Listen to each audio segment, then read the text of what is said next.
이 시간에는 다시 부르심이라는 제목을 가지고 함께 말씀을 나누도록 하겠습니다. 오늘은 제가 평소와 다르게 먼저 그냥 바로 성경 본문으로 들어가서 역사 이야기를 함께 나누려고 합니다. 오늘 본문은 이스라엘 백성들이 포로 생활에서 돌아와서 있었던 일을 기록하고 있습니다. 이스라엘 백성들이 하나님 앞에 죄를 지었죠. 그래서 바벨론에 의해서 멸망을 당하고 남유다 백성들이 이 바벨론으로 끌려갈 때 하나님께서 예레미야 선지자를 통해서 70년의 이 포로 생활을 말씀하셨습니다. 그래서 70년을 마치고 이제 1차로 귀환한 사람들이 있어요. 1차로 귀환한 사람들이 이제 1400km가 되는 그 길을 자기의 삶의 모든 터전을 내려놓고 이렇게 예루살렘에 와서 또 가나안 주변 지역에서 살아가고 있죠. 그리고 나서 이제 2차 포로에서 복귀하는 사람들이 오게 되는데 그 시간의 텀이 60년 정도 있습니다. 60년 정도. 근데 이 사람들이 1차 때도 마찬가지지만 2차 때도 이 사람들이 예루살렘으로 간다라고 얘기하면서 사람들을 불러 모았을 때 어떤 마음을 품었겠습니까? 어떤 마음을? 큰 기대를 가졌을 것 같아요. 우리가 성경에 복귀한 사람들의 이름을 보고 그들이 가져왔던 그런 재물들을 살펴보면 그들이 꽤 부자였다는 것을 알 수 있어요. 그들이 남종, 여종도 데려오고요. 가축을 가져오고 재산 가져오는 것은 물론이고 심지어 노래하는 종들까지도 있었다라고 얘기하고 있어요. 그러니까 상당히 그 바벨론 그 지역에서 포로로 살면서 매우 풍족한 삶을 살았다는 것을 얘기해주고 있습니다. 그런데 그 사람들이 그 모든 풍족의 기반들, 풍요의 기반들을 다 내려놓고 지금 예루살렘으로 그 먼 길을 걸어올 때 그들 마음 가운데 딱 하나 소명이 있었던 거예요. 가서 거룩한 하나님의 나라를 다시 세우자는 거예요. 그 기대를 품고 그 사명을 가지고 지금 이 먼 길을 걸어서 왔습니다. 왔는데 와서 보니까 상황이 너무 다른 거예요. 자기가 생각했던 그 기대했던 상황과 너무 다른 거예요. 60년 동안 먼저 와서 예루살렘에서 살았던 그 1차 포로 귀환 자들의 삶을 보니까 너무 타락했고 너무 영적으로 무너져 있었던 거예요. 그리고 더 심각했던 것은 백성들을 지도해야 되는 그 제사장들이나 그 다음에 방백들, 지도자들이 먼저 앞장서서 이방 여인들과 결혼하고 아이를 낳아 살면서 그 이방 여인을 쫓아 우상 숭배하는 그런 하나님께서 가증히 여기시는 일들을 하고 있더라라는 것이죠. 그래서 이들이 와서 보니까 너무 어지러운 상황이어서 에스라를 찾아갑니다. 에스라를 찾아가서 지금 상황이 이렇습니다. 어찌해야 할까요? 그러니까 에스라가 회개하고 있을 때에 하나님을 따르는 하나님의 말씀을 두려워하는 사람들이 모여서 에스라 당신이 가지고 있는 생각을 펼치십시오. 우리가 돕겠습니다. 라고 얘기를 해요. 그래서 추진한 일이 뭐냐면 이방 여인과 결혼했던 그 사람들을 다 조사해서 그 결혼했던 여인들을 다 추방하고 심지어 그들 사이에서 태어났던 소생들까지도 다 쫓아내는 그런 일들을 행하자라고 얘기해요. 그런데 아주 소수의 반대만 있었을 뿐이고 많은 사람들이 그 에스라의 그 영적 갱신운동에 동참해서 이제 쫓아내는 그런 모습을 보여주고 있습니다. 그래서 오늘 우리가 에스라서 10장에 쭉 보면 이름들이 많이 나와요. 근데 이 이름들은 영광스러운 이름은 아니죠. 이 사람들이 바로 이 이방 여인과 결혼해서 그 이스라엘을 어지럽혔던 그 예루살렘을 영적인 타락으로 이끌었던 그런 사람들이죠. 그런 명단이 쭉 나오고 그리고 44절에 마지막으로 이렇게 얘기하고 있습니다. 이상은 모두 이방 여인을 아내로 맞이한 자라. 여기서 이렇게 끝나면 돼요. 여기서 끝나면 되죠. 그죠? 10장의 목적이 그거였으니까요. 그런데 오늘 하나님의 말씀이기 때문에 부연 설명이라고 말하기는 조금 그런데 덧붙인 설명이 나옵니다. 그 중에서 자녀를 낳은 여인도 있었더라라고 얘기하고 있어요. 왜 이 말을 덧붙였을까? 그것에 대해서 묵상하다가 오늘 함께 이 말씀을 나누고자 준비를 했습니다. 왜 덧붙여야 했을까? 기록이 다 끝났는데요. 거기에 뭔가를 덧붙여야 됐다면, 뭔가 놓치지 않고 거기에 꼭 설명을 해야 됐다면 저는 이 내용이 상당히 중요한 내용이다. 또 에스라가 상당히 의미를 두고 기록한 내용이다. 의도적인 표현이다라고 생각했던 것이죠. 자, 이 의미는 무엇일까요? 저는 첫 번째 이유가 이것이라고 생각합니다. 바로 죄에 대한 경각심을 불러일으키기 위한 것이에요. 죄에 대한 경각심. 자, 여러분, 죄에 대한 두려움이 큰 사람일수록 죄를 덜 짓겠죠? 그렇죠? 죄를 가벼이 여기는 사람일수록 죄를 짓는데 그렇게 두려움이 없이 서슴지 않고 죄를 범할 것입니다. 그런데 오늘 이 부연 설명 기능은요, 한 가지 사실을 기억나게 해주고 있어요. 뭐냐면, 자, 우리가 10장 3절로 한번 가볼까요? 10장 3절에 가면 스가냐라는 사람이 와서 에스라에게 이 부흥의 이 영적 갱신의 운동을 진행하십시오라고 얘기하면서 얘기한 게 있습니다. 그게 뭐냐면, 이 모든 아내와 그들의 소생을 다 내보내기로 우리 하나님과 언약을 세우자. 그러니까 여기서 명백히 누구와 나옵니까? 아내도 내보내고 소생도 내보내고 라고 얘기하고 있어요. 그런데 우리가 이렇게 그 이후에 10장에서 기록의 내용을 보면 아내에 대한 얘기만 계속 나와요. 아내에 대한. 10장 10절을 한번 볼까요? 거기에 보면 이방 여자를 아내로 삼아 이렇게 얘기하고 있죠. 소생에 대한 얘기가 안 나옵니다. 14절에 보시면 또 모든 성읍의 이방 여자에게 장가든 자는 이렇게 얘기하고 있죠. 또 17절에도 보면 자, 이방 여인을 아내로 맞이한 자의 일 조사하기를 마치니라 라고 얘기하고 있어요. 자, 오늘 이 에스라는 이게 걱정이었던 거예요. 처음에 스가냐의 얘기를 듣고 이 영적 갱신 운동을 시작을 했는데 계속해서 기록해 가다 보니까 만약에 이 상태에서 44절 그 상반절의 내용으로 이 이야기를 마무리하면 그러면 그 소생이 어찌 되었는지에 대한 결과를 우리가 알 턱이 없어요. 스가냐의 얘기를 에스라가 받아들여서 정말 소생까지 쫓아냈는지 아니면 이것은 그냥 스가냐의 얘기일 뿐이었고 그 뒤에는 계속해서 이방 여인에 대한 얘기만 나오고 있으니까 이방 여인만 쫓아내고 그 소생들은 그냥 데리고 살았는 건지 그것에 대한 내용을 확인할 방법이 없어요.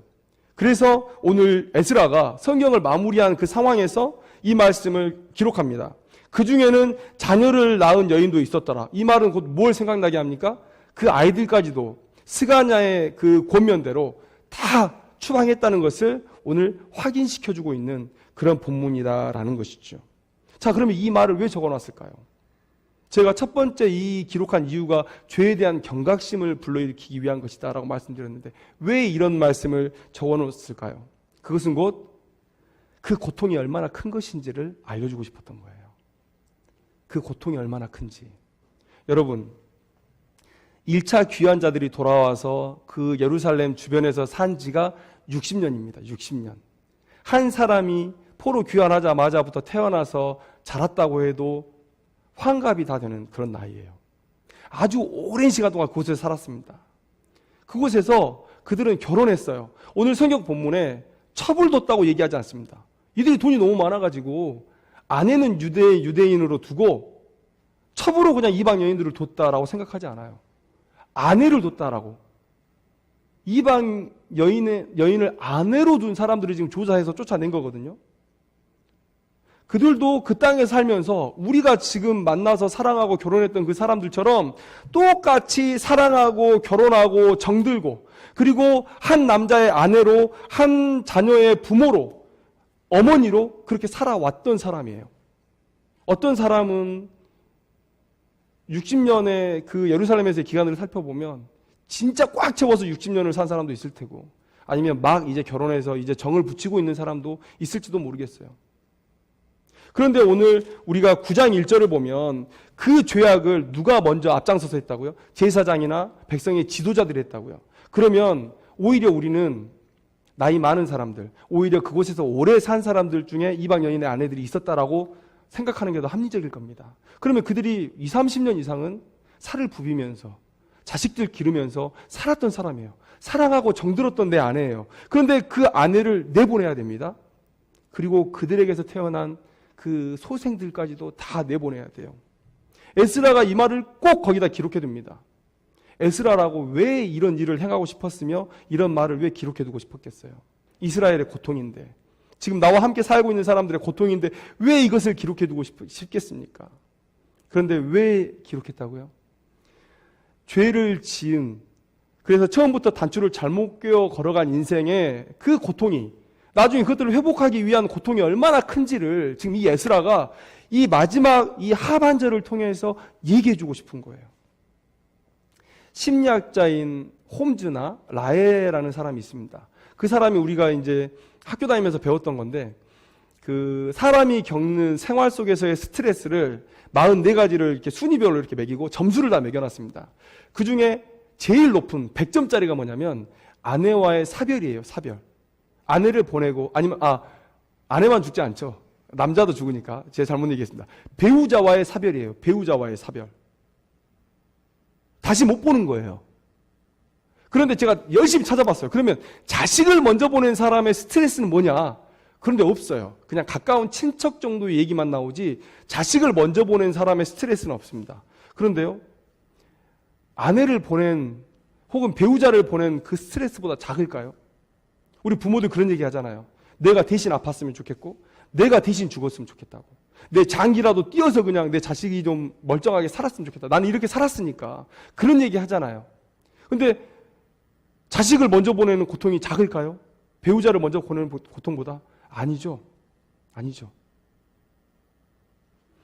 그런데요, 이 사람들이 또 그 점수를 합산을 해요. 쭉 그 경험한 44가지의 그 스트레스를 쭉 이제 확인을 해서 그 중에 몇 가지가 자기에게 해당되는지, 그리고 그 점수를 다 더합니다. 그래서 몇 점에 얼마나 큰 스트레스를 받고 얼마나 우리의 건강에 영향을 미치느냐를 이게 수치로 나타냈는데요. 150점이 넘으면 우리가 질병에 걸릴 확률이 35%, 그리고 200점이 넘으면 50%, 그리고 300점이 넘으면 여러분 80%의 질병 걸릴 확률이 생긴대요. 근데 아내 보냈죠. 다시 못 보니까요. 다시 못 보니까 아내를 보냈습니다. 100. 자식이 하나면 200이요. 둘이면 300이요. 그렇죠? 그런데 옛날에 그 농경사회, 목축사회에 애 많이 낳는 게 여러분 재산입니다. 우리 그 칠거지약이라 그러나요? 애 못 낳으면 쫓겨나고 막 그런 얘기 있지 않습니까? 그런 것처럼 과거에 농경사회, 목축사회에서는 애 많이 낳는 게 재산이에요. 그러니까 애 한둘 낳지 않았을 거라고요. 그러면 지금 이 사람을 떠나보낸 만약에 우리가 스트레스라고 한다면 그 스트레스가 얼마나 컸겠습니까? 500, 1000? 근데 자기 혼자 남고 그 큰 집에 이제 모든 사람들을 다 내쫓고 휑한 그런 모습을 한번 생각해 보십시오. 여러분, 이 말씀을 통해서 지금 에스라는요, 겁을 주는 거예요. 너희들 죄 짓지 말아라. 겁을 주는 거예요. 얼마나 고통스러운지를 너희들이 알았으면 좋겠다. 이후의 사람들도 나의 이 덧붙인 설명을 통해서 하나님께 죄를 짓는 자들이 다시금 돌아오려고 할 때 그들이 겪어야 될 고통이 얼마나 큰 것인지를 알고 처음부터 죄를 멀리 했으면 좋겠다. 그래서 하나님께서 지금 겁을 주시는 거예요. 여러분, 겁을 준다고 하니까 조금 꺼림칙하세요? 뭐 하나님이 겁을 주셔? 근데 여러분, 이 말이 맞습니다. 여러분, 하나님이 이스라엘 백성들과 언약을 맺었다 그러잖아요. 그래서 언약 백성 얘기하잖아요. 근데 여러분, 언약 맺는 그 두 당사자가 모여서, 왕과 신하가 모여서 언약을 맺을 때 언약 조항에 대해서 얘기를 하겠죠. 너는 나에게 뭘 하고 그러면 나는 너에게 뭘 하고, 이 언약 조항을 나눕니다. 근데 그 뒤에 필연적으로 따라오는 과정이 있어요. 뭡니까? 언약을 어겼을 때 어떻게 될 것인지, 또 언약을 지켰을 때 어떻게 될 것인지. 그러니까 언약을 지킨 자들이 받는 복, 언약을 어긴 자들이 받는 저주. 그 저주가 겁주는 거 아닙니까? 그 기능이 겁주는 거예요. 너 언약 어기기만 해? 라고 하는 거예요. 하나님께서 아담과 언약 맺으실 때 반드시 죽으리라. 정령 죽으리라. 말씀하셨잖아요. 저 선악과 먹으면 안 된다. 저 선악을 알게 하는 나무 먹으면 안 된다. 신의 산에서 언약도 마찬가지잖아요. 신명기 28장에서 수없이 저주에 대한 얘기를 쭉 하시는 이유가 뭡니까? 겁주는 거예요. 오늘 에스라를 통해서 하나님께서 죄를 지으려고 하는 그 사람들에게 지금 겁을 주는 겁니다. 얼마나 고통스러운지 알고 너희들이 이것을 감내할 자신이 있으면 죄를 져라. 그러나 그럴 수 없으면 짓지 말아라 라고 얘기하는 거예요. 서두에 말씀드렸지만 죄를 무겁게 여기는 사람이 죄를 덜 짓는 것은 당연한 이치죠. 우리가 바울의 이야기를 한번 생각해 봤으면 좋겠어요. 바울이 어떻게 저렇게 평생을 하나님의 주신 그 사명을 지키고 그렇게 마지막 그 순교의 자리까지 가게 되었을까? 그런 삶을 한번 우리가 돌아봐요. 그런데 저는 로마서 7장과 8절의 이야기를 한번 주목하고 싶습니다. 바울이 얼마나 죄에 대해서 무겁게 생각했는지. 그래서 걸어가는 동안 좌로 넘어질까 우로 넘어질까 그것들을 걱정하면서 걸어갔던 그 인생이었기 때문에 끝까지 하나님이 주신 소명 붙들고 그렇게 살아갈 수 있었다고 저는 말씀드리고 싶어요. 로마서 7장의 얘기를 보고 또 8장 1절의 얘기를 보면 우리가 로마서 한번 7장 가볼까요? 로마서 7장으로 한번 넘어가서 얘기를 쭉 좀 진행하고 싶습니다. 펼쳐라도 놓으면 좋겠어요. 자, 로마서 7장과 8장의 이야기에서 예전에 좀 신학자들 사이에서 논쟁이 되었던 그런 부분들이 있습니다. 뭐냐면 바울이 로마서 7장에서 계속해서 율법에 대해서 얘기를 해요. 그런데 8장 1절을 보니까 그러므로 이제 그리스도 예수 안에 있는 자에게는 결코 정죄함이 없나니 이는 그리스도 예수 안에 있는 생명의 성령의 법이 죄와 사망의 법에서 너를 해방하였음이라. 자, 이것을 시간의 순서로 보고 지금 7장에서는 바울이 예수 믿기 전에 율법대로 살았던 삶을 얘기하는 것이고 8장에서 이제 바울이 예수님을 영접하고 예수님으로 인해서 모든 죄가 다 씻겨진 이후에는 이제 7장과 같은 그런 고통은 없다. 그런 율법과 죄에 속박되어서 고통스러운 삶은 없다라고 얘기하는 사람들이 있었어요. 그런데 이건 오산이죠. 우리가 7장을 자세히 읽어보면 모든 얘기들이 다 현재형으로 기록되어 있어요. 지금 바울이 경험하고 있는 고통이에요. 이 로마서는 바울이 3차 전도여행할 때 예수 믿고 거의 사도로서 신학이 이미 완숙해졌을 때 기록된 내용이에요. 그런데 그 시점에도 이 사도 바울은 계속해서 죄와 싸우고 있었다고 얘기하고 있어요. 죄와의 싸움은 현재형이었던 거예요. 그리고 23절 한번 말씀 보겠습니까? 내 지체 속에서 한 다른 법이 내 마음의 법과 싸워 내 지체 속에 있는 죄의 법으로 나를 사로잡는 것을 보는도다. 지금 바울은 엄청난 고통 가운데 있거든요. 이 죄 때문에. 그런데 갑자기 25절에서 찬양합니다. 우리 주 예수 그리스도로 말미암아 하나님께 감사하리로다. 왜 이렇게 갑자기 바울이 죽을 상황에서 예수님을 찬양합니까? 그것은 내가 지금 죄와 싸워서 해결할 수 없는 것을 예수님이 해결해 주시기 때문에 지금 찬양하는 거예요. 이미 끝난 싸움이라는 얘기가 아니라 나는 지금도 죄와 싸우고 있지만 그 싸움의 승패와 관계없이 나를 죄 없다 하시는 나의 죄를 책임지시는 예수 그리스도의 사역이 있기 때문에 감사한다는 거예요. 죄와의 싸움이 끝났다는 얘기가 아닙니다. 그리고 여러분 8장 1절을 보세요. 자, 바울이 뭐라 그러냐면 죄의 문제는 나에게서 끝났다가 아니라 정죄함이 없다고요. 정죄함이. 하나님께서 나를 향해서 너 죄 있다라고 얘기 안 하신다고요. 그런 정죄함이 없다는 거지 내가 죄로부터 완전히 해방된 그런 무균실에 살고 있다는 얘기가 아니라는 거예요. 그러면 바울은 뭡니까? 정죄에서는 자유로워진 사람이지만 바울은 육신을 입고 사는 동안에 죄를 아주 무겁게 여기고 그 죄를 짓는 것을 두렵게 생각하면서 이렇게 살았어요. 죄 앞에서 자신의 연약함을 인정했어요. 그래서 더 예수 그리스도를 의지했고 그 죄의 중량감을 느끼고 있었기 때문에 좌로나 우로나 치우치지 않으려고 그렇게 노력했단 말이에요. 그런데 여러분, 이 시대를 살아가는 우리에게서 이런 죄의 중량감을 느끼는 그런 사람들이 많이 있습니까? 많이 있나요? 제가 이렇게 책을 읽다 보니까 어떤 분이 글을 써놓는 것을 제가 잠깐 발췌해서 말씀을 드립니다. 칼 매닝거라는 사람이 Whatever Became of Sin이라는 책을 썼대요.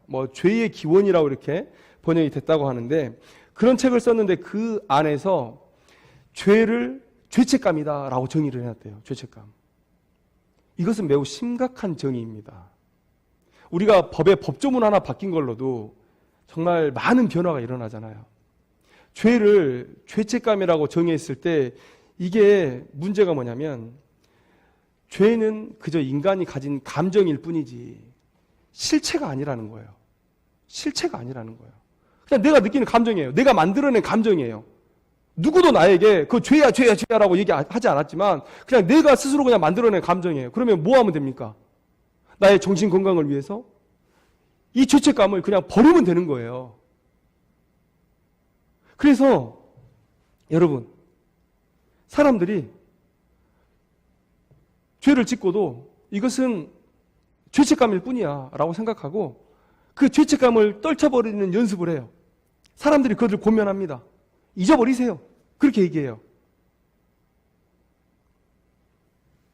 그런데 하나님은 뭐라고 얘기하십니까? 하나님은 아까도 읽었지만 우리가 23절 말씀에, 로마서 7장 23절 말씀에 죄의 법으로 나를 사로잡는 것을 보는도다. 뭔가 죄가 세력인 것 같아요. 나를 사로잡아 간다는 거예요. 그래서 이 본문을 가지고 하나님 앞에 신실했던 로이드 존스 목사님이 이렇게 죄에 대해서 정의를 해놨습니다. 자, 죄는 침략자요, 약탈자요, 독재자입니다. 사람처럼 묘사를 해놨어요. 있는 실제처럼 묘사를 해놨어요. 죄는 전 우주에서 하나님의 권세를 제외한 가장 강력한 권세입니다. 그리고 죄는 능동적이고도 적극적이며 무엇인가를 수행하는 어떤 것이라. 마치 실존하는 그런 존재처럼 지금 죄에 대해서 묘사를 해놨어요. 하나님께서 생각하시는 죄에 대한 생각과 지금 세상 사람들이 생각하는 죄에 대한 생각이 다른 거예요. 하나님께서 우리에게 양심을 주셨죠. 양심의 가책은 하나님의 부르심입니다. 그래서 이 양심의 가책을 느낀다는 것은요, 하나님의 은혜예요. 그런데 세상 사람들이 이 양심의 가책을 정신건강에 해로운 것으로 여기고 이 죄책감을 다 버리는 거예요. 버리는 거. 그러면 결국 어떻게 되겠습니까? 바로처럼 마음이 강팍한 자가 되는 거예요. 10번의 심판 보시면서 여러분들 무슨 생각했습니까? 아니 왜 저거를 모르지? 답답하다 정말. 그런데 이 시대의 사람들이 죄를 죄책감으로 정의하면서 그런 길을 걸어가고 있는 거예요. 하나님께서 아무리 그들의 마음 가운데 양심의 가책을 주시고 죄책감을 주셔도 그것을 하나님의 부르심으로 듣지 않고 이것은 나의 정신건강을 해치는, 나를 괴롭히는 실체가 없는 그 무엇이야, 이것은 버려야 돼 라고 생각한다는 것이죠. 양심이 새로운 에덴을 향해서 나아가게 하는 우리 영혼의 나침판이라는 사실을 그들이 인정하지 않아요. 이 시대를 살아가는 우리들, 이 시대와 동화되어서 야, 그거 아무것도 아니래, 그렇게 살아가시겠습니까? 많은 사람들이 교회 안에서 세상의 법을 가지고 들어와요. 세상의 법을 가지고 들어와가지고 세상이 괜찮다는 거예요. 세상이 괜찮으니까 괜찮은 거 아니냐는 거예요. 그런데 그렇지 않아요. 세상이 괜찮다는 거 교회에서 괜찮다고 하는 것도 있겠지만 세상이 괜찮다는 거 교회에서 나쁘다고 얘기하는 것도 있고요. 세상이 나쁘다고 하는 것 교회에서 괜찮다고 하는 것도 있어요. 달라요. 그런데 지금 우리가 이 세상을 쫓아가는 그런 모습들을 많이 보이고 있죠. 죄에 대해서 완전히 다른 생각을 가지고 살아가야 될 우리들이 세상의 기준을 가지고 교회 안에서 그거 괜찮아 라고 얘기하는 거죠. 동성애 문제. 자, 설교에 준비는 안 했지만 잠깐 말씀드리면 동성애 문제가 그것이 뭐 진보냐 아니면 보수냐로 나눠지는 문제입니까? 그런데 여러분들 교계에 지금 되어지는 일들을 보면 진보 쪽 기독교인들은 대부분 동성애를 찬성하고 있고요. 보수 쪽 기독교는 대부분 동성애를 반대하고 있습니다. 세상의 이념이, 세상의 정치 이념이 교회 안에서 우리의 행동을 결정하는 그런 기준이 될 수 없어요. 오늘 제가 칼럼에도 적어놨지만 오직 성경만이 우리의 삶의 기준이 되는 거예요. 그런데 우리가 무지하다 보니까, 하나님을 아는 일에 무지하고 성경을 아는 일에 무지하다 보니까 세상에서 좋다고 하는 것, 그것을 따라가서 그것이 마치 신앙생활인 양 살아가는 경우가 많다는 거예요. 그렇게 되면 어떻게 됩니까? 바로처럼 멸망하는 거예요. 오늘 왜 에스라서 10장 44절을 에스라가 기록했는지, 그리고 왜 에스라를 사용하셔서 하나님께서 언급하여 놓으셨는지 우리가 그 사실을 깨달아야 됩니다. 너희들 죄를 지으려면 각오하고 죄를 지으라는 거예요. 너희들이 아마 그 고통의 크기를 감당하지 못할 것이다 라는 거예요. 오늘 이 시대에 또 이 시대를 살아가고 있는 우리들에게 주신 하나님의 경고를 우리가 기억해야 됩니다. 지금 아내와 자식을 추방하게 한 가장의 슬픔은 우리가 지속적으로 죄를 지어 하나님의 사명을 잊을 때 겪을 우리의 고통이에요. 또 과거 이방인과 통혼하고 우상숭배하면서 나라를 잃고 흩어져야 됐던 이스라엘은 곧 우리 개인의 죄로 인해서 당하는 우리 공동체의 고통이라는 사실을 우리가 기억해야 됩니다. 우리가 죄를 무겁게 생각해야 됩니다. 죄를 무겁게 생각하고 그 죄에서 떠나고, 그래서 거룩한 삶을 다시금 결단하고 거룩한 공동체를 세워야 되겠다라는 그 사명을 다시금 기억하는 일이 우리에게 너무나 중요하다는 거예요. 오늘 우리에게 기록한 이 의도 첫 번째, 죄에 대한 경각심을 불러일으키고자 하는 것이다. 오늘 그 사실 우리가 깊이 있게 깨달았으면 좋겠습니다. 그런데 두 번째 이 말씀을 기록한 의도가 있습니다. 자, 지금 그동안 너무 어두운 얘기를 했죠? 조금은 밝은 얘기를 할 수 있을 것 같아요. 자, 하나님께서 너 그러면 안 돼 라고 얘기하실 때, 그러면 반대편으로는 어떤 의미가 있습니까? 그 안에 이번은 용서해 줄게 라는 말이 있는 거예요. 그 안에 우리가 학교에서 선생님한테 야단 맞을 때나 부모님께 우리 아이들이 야단 맞을 때 무슨 일이 일어나죠? 무슨 말을 하죠? 다시는 이러지 마, 너 이러면 안 돼 라고 얘기할 때는 이제 그 잘못은 용서해 주신다는 그런 말이 거기에 숨어 있는 거예요. 하나님께서 다시 한번 기회를 주시는 그 이야기가 그 안에 숨어 있는 겁니다. 오늘 지금 벌어진 그 예루살렘 주변의 상황을 한번 살펴보자고요. 1차 포로 귀환자가 왔습니다. 그리고 어떤 사람은 유다인들과 결혼을 했고 어떤 사람은 이방 여인과 결혼했어요. 막 섞여 있었어요. 그런데 2차 하나님 앞에 귀한 결단을 하고 있는 사람이 있어요. 그리고 그 사람들 함께 이렇게 모여 있습니다. 그런데 무슨 일이 벌어졌죠? 영적 갱신의 운동을 통해서 지금 이방 여인과 결혼했던 그 가정에 아내와 소생들이 다 추방됐죠. 그러면 남아있는 사람은 누가 남아있을까요? 2차로 왔던 하나님 앞에 거룩한 사명을 가지고 이 예루살렘의 이 거룩함을 다시 한번 회복해야 되겠다라고 결단한 사람들이 있을 것이고요. 그 다음에 1차로 왔던 사람들 중에 이방의 사람은 다 제거됐고요. 그리고 새로운 영적 갱신을 통해서 이제 하나님 앞에 다시금 결단한 사람들이 남아있겠죠. 그래서 전체적으로 보면 지금 이방의 흔적들은 다 지워지고 이제 다시금 하나님을 향한 거룩한 열정으로 타오르는 그런 사람들만 지금 그 자리에 남아있는 것이지요. 자기 아내와 자기 자식들이 추방되는 것을 눈물을 흘리면서 그래도 인정했던 그 사람들의 그 강한 결단, 뭐라도 이룰 수 있지 않겠습니까? 그런 삶이 지금 이들에게 있는 거예요. 저는 근데 이 장면을 생각할 때 한 장면이 같이 떠오릅니다. 오버랩돼서 떠올라요. 무슨 장면이냐면 여호수아가 가나안 땅을 완전히 이제 큰 성들을 다 제압했을 때, 그리고 이제 이스라엘 백성 앞에 이제 놓여 있는 거죠. 너희들 어느 길을 선택할래? 이제 내가 이방에 있는 모든 것들을 다 흔적도 없이 지웠으니까 너희들 이제 뭘 결정할래? 라고 하나님께서 물으시는 거예요. 여호수아 때는 하나님께서 전쟁을 통해서 그들을 다 없애셨지만 이제 오늘 에스라 때에는 영적 갱신 운동을 통해서 싹 제거해 주셨어요. 여호수아 때에 하나님께서 말씀하시죠. 너희들 나와 언약을 지켜서 거룩한 백성으로 남아 복으로 나아갈래? 아니면 나와 언약을 어기고 죄악으로 나아갈래? 그 선택의 갈림길이 여호수아 때에 그 이스라엘 백성들에게 놓여 있었던 것처럼 오늘 이제 이 에스라의 영적 갱신 운동 이후에 있었던 이 이스라엘 백성들에게도 지금 동일하게 이 선택의 갈림길이 주어졌다는 것이죠. 과연 무슨 일을 할 것이냐?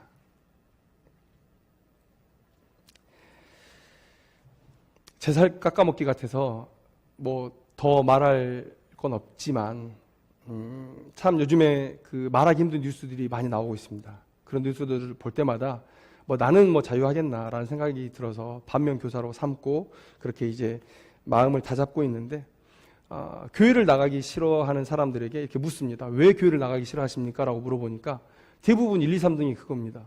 목회자가 싫어요. 성도들이 싫어요. 교회가 싫어요. 이렇게 얘기를 합니다. 근데 이런 말을 했을 때 수긍이 돼요. 그게 문제예요. 그럴 수 있을 것 같아요. 우리가 더 거룩하기 위해서 세상과 다른 모습으로 자꾸 나타나서 그 사람들이 우리를 불편해하는 거라면 차라리 다행인데 그게 아니라서 그들이 지적하는 게 거의 대부분 맞아서 좀 불편해요. 요즘에 이렇게 마귀들이 별로 할 일이 없을 것 같아요. 우리 스스로가 이렇게 넘어지니까. 이 시대에 하나님께서 우리에게 동일한 선택의 갈림길을 주신다고 생각합니다. 하나님께서 우리에게 동일하게 이 에스라서 마지막 이 덧붙인 설명을 읽게 하시면서 우리에게 깨닫게 하시는 그런 말씀이 있어요. 죄를 경계하라는 것이죠. 그리고 내가 이 글을 쓴 것은 너희들에게 다시 한번 새로운 기회를 부여하는 것이다 라는 그런 말씀이에요. 늦었다고 생각할 때가 가장 빠를 때다. 이미 지나간 시간은 우리가 행동을 할 수 없는 시간이잖아요. 그런데 우리가 행동을 할 수 있는 시간은 지금이 제일 빠른 시간이잖아요. 그러면 우리가 하나님의 이 말씀을 지금 이 에스라 시대의 말씀을 내게 주시는 말씀이라고 생각하고 우리 공동체에게 주시는 말씀이라고 생각하고 우리 안에 거룩한 영적 갱신운동이 일어난다면 그러면 저는 하나님께서 다시금 우리를 언약 백성으로 부르시고 그 언약 안에서 우리에게 큰 복을 허락해 주실 것이라고 믿습니다. 요시야 때에 요시야가 하나님 앞에 거룩한 사명을 가지고 성전을 열심히 보수했어요. 그런데 성경을 자세히 읽어보면 요시야가 왜 지금 이 유다 나라가 이렇게 피폐해지고 어려운 가운데 처해 있는지를 명확하게 인식하지 못했던 것 같아요. 그냥 막연하게 하나님 앞으로 돌아가야지, 하나님 앞에 거룩한 나라를 세워야지라는 생각을 가졌던 것 같아요. 그런데 8살 때 왕위에 오르고 18년째 되던 해에 율법책을 발견합니다. 그리고 그 율법책의 내용을 읽으니까 그제서야 이스라엘 백성들이 왜 이럴 수밖에 없었는지를 알게 되는 거예요. 하나님과의 언약을 어겼구나.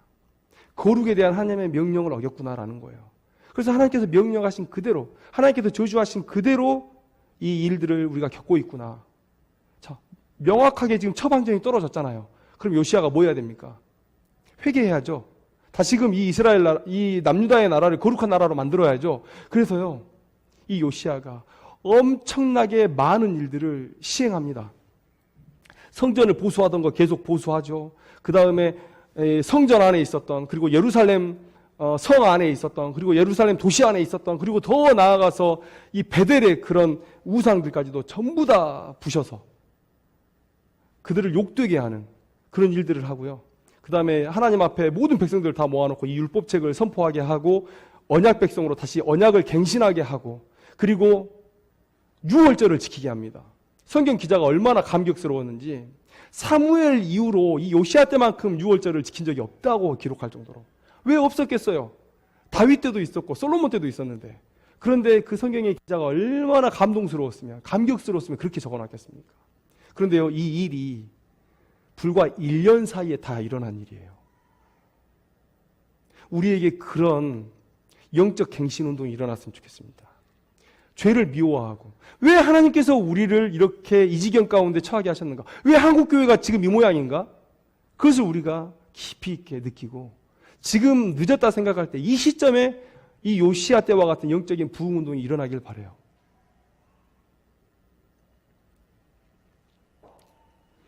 이 시간 우리 모두 더 나은 거룩으로 나를 부르시는, 또 우리 공동체를 부르시는 하나님의 그 음성을 듣기를 소망합니다. 새로운 선택의 기회를 주시는 하나님의 음성을 듣고 다시금 죄를 멀리하자, 다시금 하나님의 거룩한 백성으로 살자라고 결단하면서 이 떨어진 한국교회의 위상을 다시 한번 끌어올리고 우리가 전하고 있는 이 생명의 복음을 다시 많은 사람들에게 전할 수 있는 귀한 하나님 앞에 쓰임받는 그릇들이 되기를 소망합니다. 기도하겠습니다.